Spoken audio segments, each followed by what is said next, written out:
Buenos días, mi nombre es Omaira Sárraga Márquez, tutora regional del área de educación inicial de la Universidad Nacional Experimental del Magisterio Samuel Robinson en el estado Falcón. Con motivo de celebrarse el 21 aniversario de la educación inicial en Venezuela, estaré compartiendo con ustedes algunas reflexiones sobre los procesos de lectura y escritura, tema de gran interés en el contexto actual. En este sentido, esperando que sea una jornada muy productiva, estaremos iniciando este foro chat.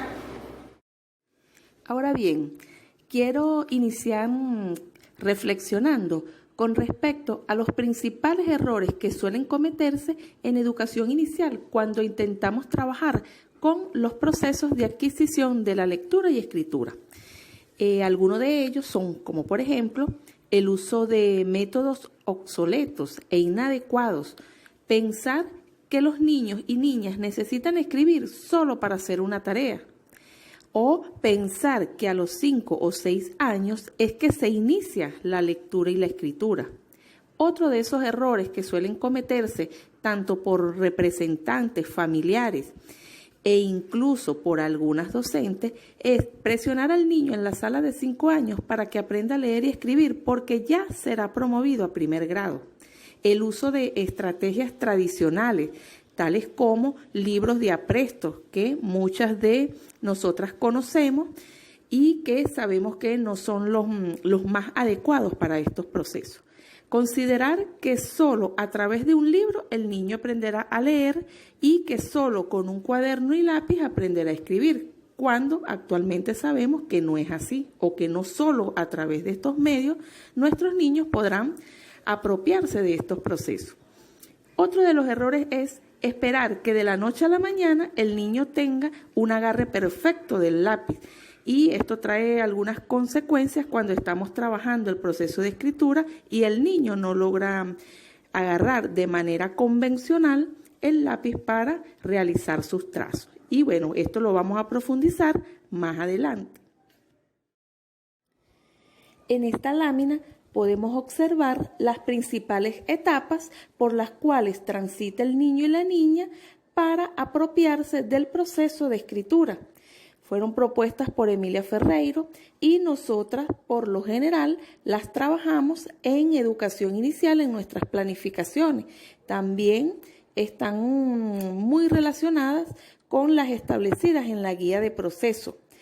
Sin embargo, estas etapas están referidas directamente a lo que es el proceso de escritura de manera convencional. Es importante mencionar que en este foro chat le otorgamos una mayor relevancia a los procesos o a las habilidades previas que deben darse, que deben desarrollarse antes del proceso de escritura de manera convencional. Y son precisamente los prerequisitos, como los denomina la doctora Pilar Núñez. Y bueno, yo las denomino habilidades previas, que son determinantes para que podamos llegar a lo que conocemos como escritura convencional.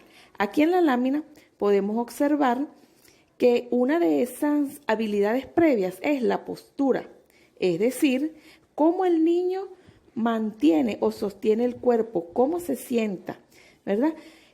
Todo esto desde que el niño nace, es decir, que eso de la postura lo podemos trabajar desde la etapa maternal. Cuando nosotros no trabajamos de manera correcta esta habilidad previa, es cuando vemos a los niños en primer grado que se acuestan sobre la mesa, que necesitan apoyarse sobre el brazo porque el cuerpo se les cansa. Y es porque precisamente no se trabajó de manera adecuada esta habilidad previa. La segunda de ellas es la fuerza. Y esta tiene que ver con la manera como los niños y las niñas controlan sus movimientos y además de controlar el movimiento, cómo controlan la fuerza que imprimen en sus manos al manipular objetos.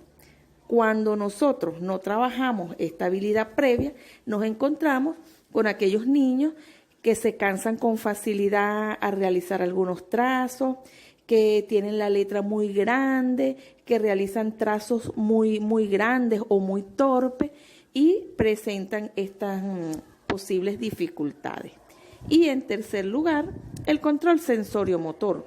Y este tiene que ver con la capacidad que debe desarrollar el niño y que nosotros como docentes debemos promoverla para que él pueda mantener el equilibrio y la estabilidad funcional de las articulaciones de su cuerpo. En este caso, me refiero a controlar y estabilizar el movimiento del hombro, del codo, de la muñeca y de sus dedos. Cuando no trabajamos esta habilidad previa en educación inicial, nos encontramos con aquellos niños que al escribir mueven todo el brazo y casi que necesitan mover todo el cuerpo para poder realizar un trazo, porque no tienen la precisión suficiente y necesaria para coordinar estas funciones en la articulación y en las partes de su cuerpo. Continuando con las habilidades previas, nos encontramos también con la coordinación ojo-mano, también conocida como coordinación óculo-manual o coordinación visomotora. Y tiene que ver con esa habilidad que le va a permitir al niño realizar actividades en las que utilicen simultáneamente los ojos y las manos. Estas son actividades fundamentales para que el niño posteriormente pueda construir de manera adecuada su proceso de escritura. Cuando nosotros no desarrollamos en los niños esta habilidad previa, vemos a los niños que les cuesta ajustarse a las líneas del cuaderno, realizan trazos sin direccionalidad y es precisamente porque no tiene la destreza suficiente para esa coordinación. De allí la importancia del rol del docente en educación inicial en cuanto a las habilidades previas. En quinto lugar tenemos la coordinación bilateral. Esta es una habilidad que implica utilizar ambas manos o ambos pies de manera simultánea para realizar una actividad. Claro está, la coordinación bilateral tiene que ver con la predominancia del hemisferio en el niño y la niña y también está vinculada a lo que se denomina línea de cruce medio, que el niño pueda tener la capacidad de realizar una acción de manera cruzada. Por ejemplo, que pueda tocarse con su mano derecha la oreja izquierda y así muchas otras actividades que podemos desarrollar para fomentar esto. Cuando nosotros no trabajamos esta coordinación bilateral y la línea de cruce medio con nuestros niños y niñas, posiblemente los niños pueden estar en riesgo o puede existir la posibilidad de una dificultad de aprendizaje, tales como la disgrafia o la dislexia. Otro de los procesos bien importantes es el proceso de prensión y este tiene que ver con la manera como el niño agarra los objetos, en el caso de la escritura, como el niño agarra el lápiz. Y aquí inciden dos componentes fundamentales, la presión y la prehensión, ¿verdad? Entonces, cuando nosotros no trabajamos con nuestros niños estrategias que promuevan potenciar la presión y la prensión, encontramos aquellos niños que al tomar el lápiz lo hacen con excesiva fuerza y esto hace que ellos se cansen y por lo tanto se fastidian o se aburren con facilidad. También puede darse el caso de trazos que sean muy suaves y es precisamente porque no tiene la fuerza o la tonicidad muscular suficiente en los dedos de sus manos para llevar a cabo este proceso y esta coordinación. Entonces, nuestro rol como docentes en educación inicial nos va a permitir a desarrollar actividades e inventarnos estrategias para esas habilidades previas que inciden en el proceso de escritura. También es necesario determinar cuál es el tipo de agarre de los niños. Cuando estamos en la etapa maternal, bueno, cómo es el agarre de los diferentes objetos, pero todo esto va a tributar al agarre del lápiz en la edad que le corresponda. Entonces nosotros tenemos que estar pendientes si nuestro niño tiene un agarre cilíndrico, debemos llevarlo al agarre digital, luego a la pinza cuádruple y a la pinza triple, que es la esperada. También conocer la presión del grupo de niños, es decir, si mi niño y mi niña tienen una presión muy tensa o su presión es leve, si es arrítmica, si es fluida o si es tónica, que es la adecuada o la necesaria para que se pueda llevar a cabo un proceso de escritura de manera correcta y que el niño no se canse o no lo vea como aburrido este proceso de escritura. Otro de los procesos que también es importante destacar en este foro chat es el proceso de lectura. Y más allá del proceso de lectura, ¿cuáles son esos métodos que se han implementado o que estamos implementando en educación inicial para potenciar en nuestros niños y niñas el proceso de lectura? Para ello, en esta lámina les quiero mostrar lo siguiente, un poco para que podamos reflexionar y tomar decisiones al respecto. El primer método es el método alfabético, que fue propuesto por Dionisio de Halicarnaso en el siglo I a.C., es decir, hace más de 2000 años. Este es un método que consiste en enseñarle al niño y la niña el abecedario completo, es decir, desde la A hasta la Z. Y de acuerdo a este autor, de esa manera era que podían aprender a leer. Más adelante, en 1658, Blas Pascal y Juan Amos Comenius, que son los padres de la didáctica, deciden que no es necesario enseñarle el abecedario al niño, sino que con el método fonético ellos pueden aprender a leer y que este método fonético consiste en enseñarle al niño y la niña el sonido de las letras, que primero hay que enseñarle el sonido de las vocales y que luego le enseñemos el sonido de las consonantes. Más adelante, Federico Henike y Samuel Henike en 1779 crean el método silábico y ellos dicen que que no es necesario enseñarle el abecedario, que no es necesario trabajar primero con vocales y luego con consonantes, sino que debemos enseñarle al niño y la niña la sílaba completa, es decir, esa unión entre una consonante y las vocales, y que de esa manera era que realmente los niños aprendían a leer. Más adelante, Ovidio de Crolis y Federico Jacotot en 1950 crean el método global, que consiste en enseñarle al niño no letras de manera aislada, ni vocales ni consonantes, sino presentarle a los niños frases y palabras con un significado para ellos y que de esa manera los niños podían aprender a leer. Y de manera un poco más reciente, en 1978, algunos investigadores optan por el método ecléctico y dicen que podemos tomar algunos aspectos de los métodos ya mencionados y trabajar con este proceso de lectura y escritura. La propuesta que está en este momento en proceso de construcción y que está orientada hacia la posibilidad de un modelo didáctico para potenciar los procesos de adquisición de la lectura y escritura, están fundamentados en tres componentes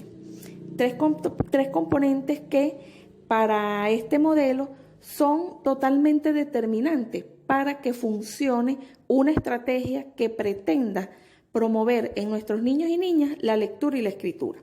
Entonces, cualquier estrategia o cualquier actividad que vamos a trabajar con los niños y niñas para estos procesos debe contener los tres componentes que les voy a presentar en este momento. El primero de ellos es la interacción emocional con el niño y la niña. En este sentido, es totalmente importante que exista una conexión de armonía, un ambiente cálido, un ambiente acorde al proceso que estamos desarrollando. Debe existir esa empatía entre el adulto significativo, representante, padre, docente, y el niño o la niña que está en el proceso. Entonces, es necesario, es uno de los componentes que consideramos de verdad importante y que si no está presente, difícilmente la estrategia funcione de manera adecuada. En segundo lugar, tenemos el componente lúdico, que es considerado como clave para promover el proceso de lectura y escritura. De esta manera, debemos presentarle al niño toda actividad que tenga que ver con la lectura y escritura, debe presentarse de una manera divertida. Y la estrategia que nosotros utilizamos en educación inicial para nuestras estrategias es precisamente el juego. Por eso es un componente que es clave. Entonces, todas esas estrategias que vamos a diseñar y que vamos a implementar en los centros de educación inicial debe fundamentarse, además de la empatía, en el componente lúdico. En tercer lugar, tenemos que el contenido o lo que le vamos a presentar al niño para que se apropie o para que inicie la construcción del proceso de lectura y escritura debe ser significativo y pertinente, pero no significativo para el adulto. Tiene que ser significativo y pertinente para el niño y la niña que está en el proceso de construcción. ¿Ok? Entonces, debemos mostrarle al niño palabras, frases, términos que guarden una relación estrecha con su contexto diario, que tenga que ver con situaciones, objetos que al niño le agraden, que sean propios de su cotidianidad. De esta manera vamos a hacer que el proceso de lectura y escritura se vea como algo útil y no como algo que se utilice solo para hacer una tarea o solo para cumplir un compromiso pedagógico en las instituciones educativas. Entonces, hasta aquí los componentes de la propuesta que estamos construyendo para el proceso de lectura y escritura. Ahora bien, en las últimas investigaciones con respecto a la temática que estamos abordando, se encuentran los estudios realizados por Glenn Doman, ¿verdad? En la década de los 70 y 80, quien crea el método Dogma. De verdad que es bastante interesante y yo las invito a profundizar con respecto a este método para que podamos llevarlo a nuestra práctica pedagógica en los centros de educación inicial. Es un método que al principio él lo aplicaba a niños con dificultades de aprendizaje, incluso niños con retardo mental. Y lo hizo utilizando anuncios publicitarios. Se dio cuenta que los niños fijaban mucho la atención en los anuncios publicitarios de lugares, marcas de determinadas golosinas o de comidas favoritas para nuestros niños. Y de esa manera él tomó la idea de trabajar con esas imágenes y con las palabras completas. Trabajó también con la rotulación de todo el entorno que rodea al niño a través de palabras, etiquetando cada uno de los espacios y de los objetos que estaban en ese contexto donde está el niño. Y los bits de inteligencia, que consiste en una serie de tarjetas que se le van presentando al niño estableciendo una rutina determinada. También en el año 2017, el doctor Jorge Eliezer Gómez propone el método Yo Soy Inteligente, en el que utiliza también palabras y frases con un contenido positivo. Este autor trabaja con alta fijación por repetición y bueno, tiene más o menos un modelo con una cantidad de series establecidas, cuántas veces al día, cuántas veces a la semana. De verdad que es interesante su propuesta. Y también habla de el flashcard, que consiste en un juego de tarjetas con una cantidad de palabras que se le van mostrando al niño de manera rápida, de 5 series, 3 veces al día. Y bueno, tiene toda una metodología que yo las invito a profundizar porque es muy interesante.